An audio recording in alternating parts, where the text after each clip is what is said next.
வணக்கம், என் பேர் ஆனந்த கிருஷ்ணன். நம்ம இருக்கிற இடம் இப்போ விசிட்டர் சென்டர் மெயின் கேட் கிட்டே இருக்கிறோம், ஆரோவில்ல. நான் விசிட்டர் சென்டரில் 2 ரெஸ்டாரண்ட் மேனேஜ் பண்ணியிருக்கிறேன். இப்போ நம்ம இருக்கிறது அட்மாஸ் பாக்ஸோட சன்ஷைன் லிக்விட் ப்ரொடியூஸ் பண்ணுற ஒரு யூனிட். இது இந்தியாவில் இதுதான் ஃபர்ஸ்ட் டைம் நம்ம காற்றுல இருக்க ஈரப்பதத்தை வச்சு அதுலேருந்து வாட்டர் ப்ரொடியூஸ் பண்ணுறோம். ஒரு நாளுக்கு அந்த காற்றுலேருந்து மட்டும் 500 லிட்டர்ஸ் வாட்டர் ப்ரொடியூஸ் பண்ணுறோம். அது இல்லாமல் இந்த என்டையர் சிஸ்டமும் ஃபுல் அண்ட் ஃபுல் சோலார் எனர்ஜியில் ஓடுது. அதனால் நம்ம எலக்ட்ரிசிட்டிலாம் யூஸ் பண்ணுறதில்ல. ஸோ இது கம்ப்ளீட்லி ஃபேப்ரிகேட்டட் டிசைன் பண்ணி எல்லாமே பண்ணது ஆரோவில்ல இருக்கிற யூனிட்ஸோட ஒரு ஜெர்மன் கம்பெனியோட அட்மாஸ் பாக்ஸ் என்ற கம்பெனியோட கொலாபரேஷனில். ஆரோவில் இருக்கிற அக்வடின்னு இந்த மாதிரி யூனிட்ஸ்லாம் இதுக்கு கான்ட்ரிபியூஷன் பண்ணியிருக்காங்க. அதோட மிஷினரிஸ் தான் உள்ளே இருக்குது. இந்த ப்ராஜெக்டோட ஹார்ட்னு சொல்லலாம். இதுதான் ரொம்ப முக்கியமான இடம். இந்த வழியாக தான் இது காற்றை உள்ளே இழுத்து அந்த காற்றுலேருந்து கண்டென்சேஷன் ப்ராசஸ் மூலமா தண்ணியாக கன்வெர்ட் பண்ணி டேங்க்கில் போய் ஸ்டோர் பண்ணுது. இது 24 hours ரன் பண்ணலாம். இவங்க வச்சுருக்க சிஸ்டமில் ஆட்டோமேட்டிக்காக அது டேங்க் ஃபில் ஆகிறப்போ இது கட் ஆகிடும். திரும்ப டேங்க் ஒரு சர்டன் லெவலுக்கு கீழே போகிறப்போ ஆட்டோமேட்டிக்காக அது ஆன் ஆகிடும். அந்த ப்ராசஸில் தான் இது இப்போதைக்கு ரன் ஆகிடும்.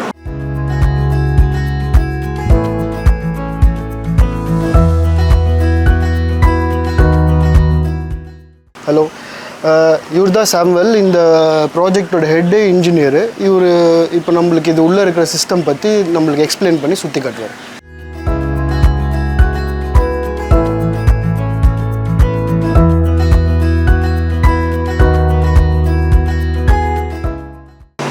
So this is our machine which produces the water. It's a very simple technique.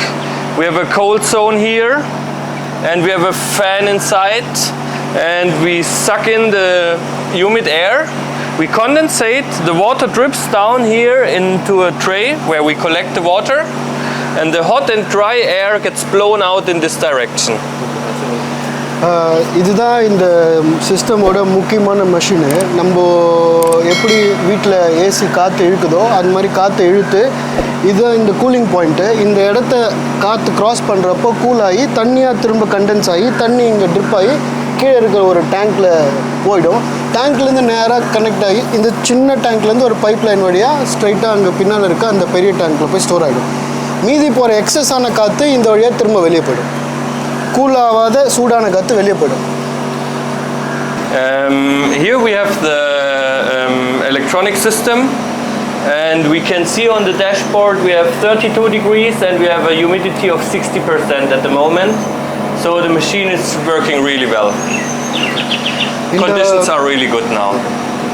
இந்த மெஷினோட மொத்த மானிட்டரிங் யூனிட்டு இந்த எலக்ட்ரானிக் யூனிட் இந்த ஃப்ரண்ட் சைடில் இருக்கும். இங்கே இருக்கிற டிஸ்பிளேயில் இப்போ டெம்பரேச்சர் என்ன, நம்ம காற்றுல இருக்க ஈரப்பதம் எவ்வளோ அப்படின்றது கிளியராக காட்டிடும். ஸோ இப்போ இருக்கிற டெம்பரேச்சரும் ஈரப்பதமும் இந்த மிஷின் ரன் ஆகிறதுக்கு கரெக்டாக இருக்குது அப்படின்னு நான் சொல்கிறேன்.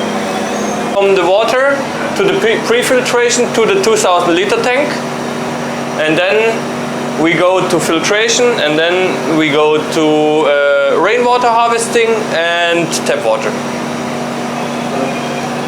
இந்த ப்ரீ ஃபில்ட்ரேஷன் இந்த ப்ராசஸ் சொல்கிறாரு. அது ஃபில்டர் ஆகி இந்த டேங்க்குள்ளே போகுது. அதுக்கப்புறம் ரெயின் வாட்டரும் எப்படி இந்த டேங்க்குள்ளே வருது, இன்னொரு வாட்டர் சோர்ஸும் எப்படி வருது, அங்கேருந்து எப்படி ஃபில்டர் ஆகி போகுது, அந்த ஸ்டெப் பை ஸ்டெப்பாக அவர் சொல்ல போகிறார்.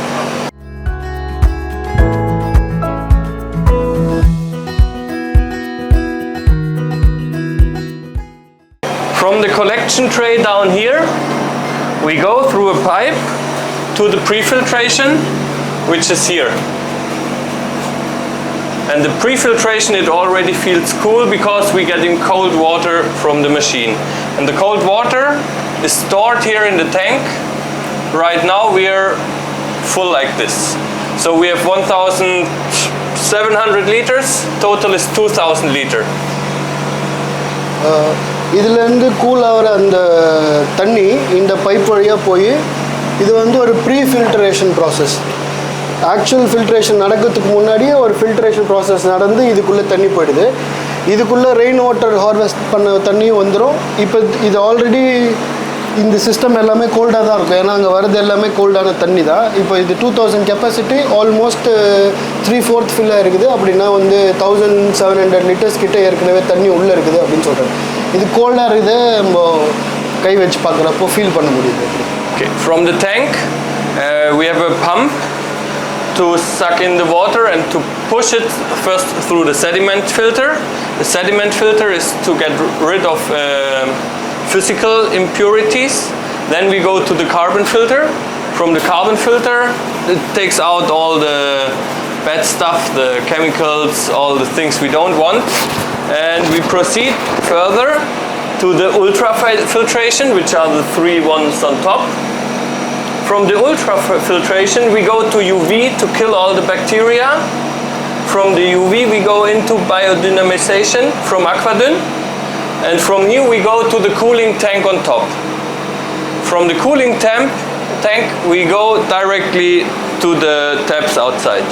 ஸோ இந்த டேங்க்லேருந்து ஃபஸ்ட்டு ஒரு மோட்டரை வச்சு வாட்டரை பம்ப் பண்ணுறாங்க. ஸ்பீடு தேவை அப்படின்றதுக்காக மோட்டர் யூஸ் பண்ணுறாங்க.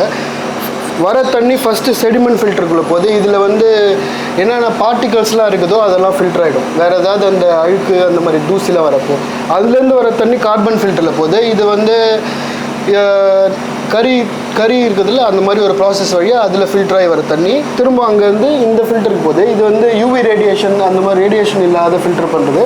அதுலேருந்து அக்வாடைனோட இந்த 2 பயோ ஃபில்டர்ஸில் போகுது. இந்த எல்லா ஃபில்ட்ரேஷன் ப்ராசஸும் முடிஞ்சதுக்கப்புறம் தண்ணி வந்து இந்த அவுட்லெட் வழியாக நம்மளுக்கு வெளியே இருக்கிற அந்த 2 டேப்புக்கு சப்ளை ஆகும்.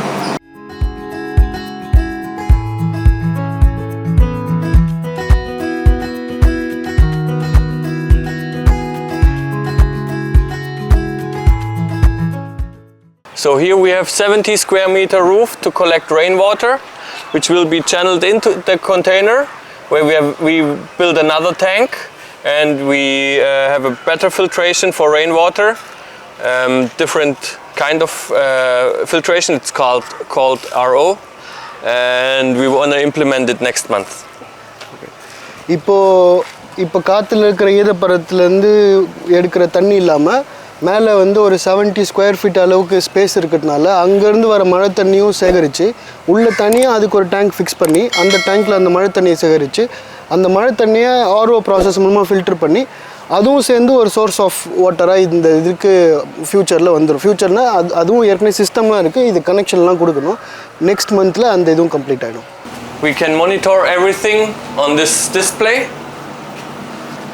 and we see how much we consume, how much we get from the solar system, and we see battery is charged to 98%, and we are feeding back to the grid a little bit.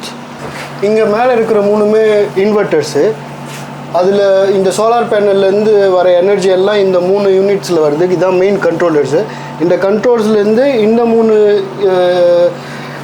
டிஸ்ட்ரிபியூட்டர்ஸ்க்கு போயிட்டு டிஸ்ட்ரிபியூட்டர்லேருந்து பேட்டரிக்கு போகுது. So இங்கே இருக்கிற இந்த panel வழியாக நம்மளுக்கு எவ்வளோ power கன்சூம்ஷன் ஆயின் இருக்குது, எவ்வளோ பவர் கன்சூம்ஷன் இந்த சோலார் பேனல் ப்ரொடியூஸ் பண்ணுது, அதுலேருந்து மீதி எவ்வளோ வந்து எக்ஸஸ் திரும்ப ரிட்டர்னில் போகுது, ஃபுல் டீட்டெயில்ஸும் இந்த ஸ்க்ரீனில் எல்லாமே கிளியராக வருது.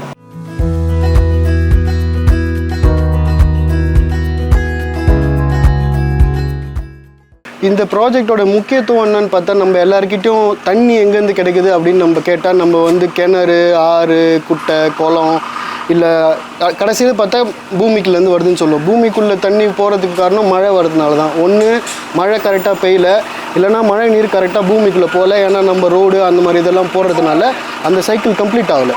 கம்ப்ளீட் ஆகாதப்போ நம்ம அதிகமாக தண்ணி அடியிலேருந்து எடுக்கிறப்போ கடல் நீர் உள்ளே வர ஆரம்பிக்குது. இந்த பிரச்சனை தான் இந்தோனேஷியா மாதிரி ஏஷியன் கண்ட்ரீஸில் இருக்குது. ஃபார் எக்ஸாம்பிள் பாண்டிச்சேரியில் கூட இந்த மாதிரி பிரச்சனை தான் இருக்குது. இதை அவாய்ட் பண்ணுறதுக்கு நம்ம தண்ணிக்கு அடுத்த சோர்ஸ் என்ன அப்படின்னு பார்க்குறப்போ திபெட்டு, பூட்டான் இந்த மாதிரி கண்ட்ரீஸில் ஹை ஆல்டிடியூடில் அவங்க வந்து பனியை கலெக்ட் பண்ணி அதுலேருந்து தண்ணி ஜென்ரேட் பண்ணிக்கிறாங்க. கடற்கரை ஓரமாக இருக்கிற நம்மள மாதிரி இடத்துலலாம், ஃபார் எக்ஸாம்பிள் சென்னையிலலாம் டீசாலினேட் பண்ணுறாங்க. அதாவது கடல் நீர் சுத்திகரிப்பு பண்ணுறாங்க. ரொம்ப நாளாக அதை தவிர வேறு என்ன வழி இருக்குதுன்னு யோசிக்கிறப்போ இந்த மாதிரி ஒரு புது இது காற்றுல இருக்கிற ஈரப்பதத்துலேருந்து எடுக்கிறது, அதுவும் நம்ம பீச் பக்கத்தில் இருக்கிற இடத்துல ஈரப்பதம் நல்லா இருக்கும். ஸோ இது ஒரு ஆரோவில் மாதிரி ஒரு செல்ஃப் சஸ்டைனபிளாக நேச்சரை அப்யூஸ் பண்ணக்கூடாது, நேச்சரை ப்ரொடெக்ட் பண்ணணும், அந்த மாதிரி யோசிக்கிற இடத்துல இது ஒரு டெஃபினெட்லி ஒரு ஆட் ஆனான ஒரு ப்ராஜெக்ட் தான் இது. ஸோ அவரோட அடுத்த ப்ராஜெக்ட்டு அவங்க ஆஃப்ரிக்காவில் இருக்குது. அதுக்கப்புறம் அங்கேருந்து யூரோப்பு. அவங்களோட பிளான் வந்து எங்கெங்கெல்லாம் இந்த உலகத்தில் இந்த மாதிரி சிஸ்டம் சப்போர்ட் பண்ணணும்னு நினைக்கிறாங்களோ அங்கங்கெல்லாம் போய் இம்ப்ளிமெண்ட் பண்ணுறது தான் அவங்க கம்பெனியோட பிளான்.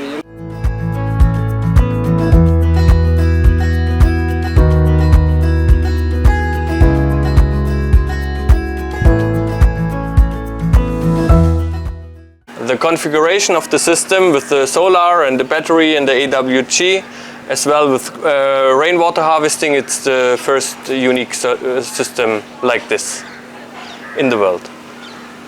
இந்த மாதிரி சோலார் எனர்ஜி யூஸ் பண்ணி காற்றுலேருந்து வர ஹியூமிடிட்டியை வச்சு தண்ணி எடுத்து ரெயின் வாட்டர் யூட்டிலைஸ் பண்ணி ஏடபிள்யூஜி சிஸ்டம் யூட்டிலைஸ் பண்ணி ரொம்ப எமிஷன் இல்லாமல் இந்த மாதிரி ஒரு பிளான்ட்டு இதுதான் ஃபஸ்ட்டு உலகத்துலேயே, அது இங்கே தான் ஆரோவில் தான் ஃபஸ்ட் பிளான்ட் அப்படின்னு சொல்லுவாங்க.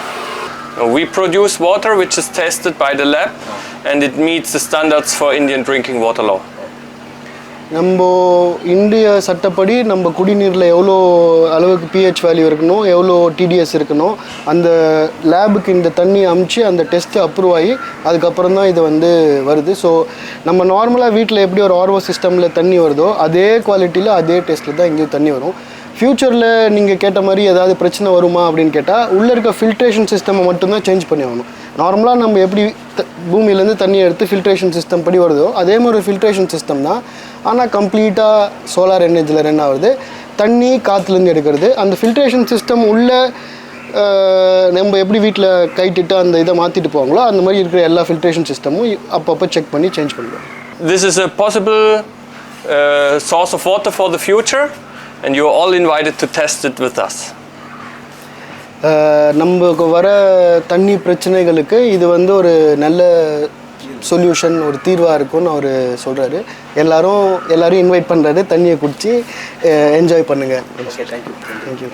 தேங்க்யூ. நன்றி. பாண்டி பாட்காஸ்ட் யூடியூப் சேனலை சப்ஸ்கிரைப் செய்யுங்க. ட்விட்டர், ஃபேஸ்புக், இன்ஸ்டாகிராமில் தொடருங்க.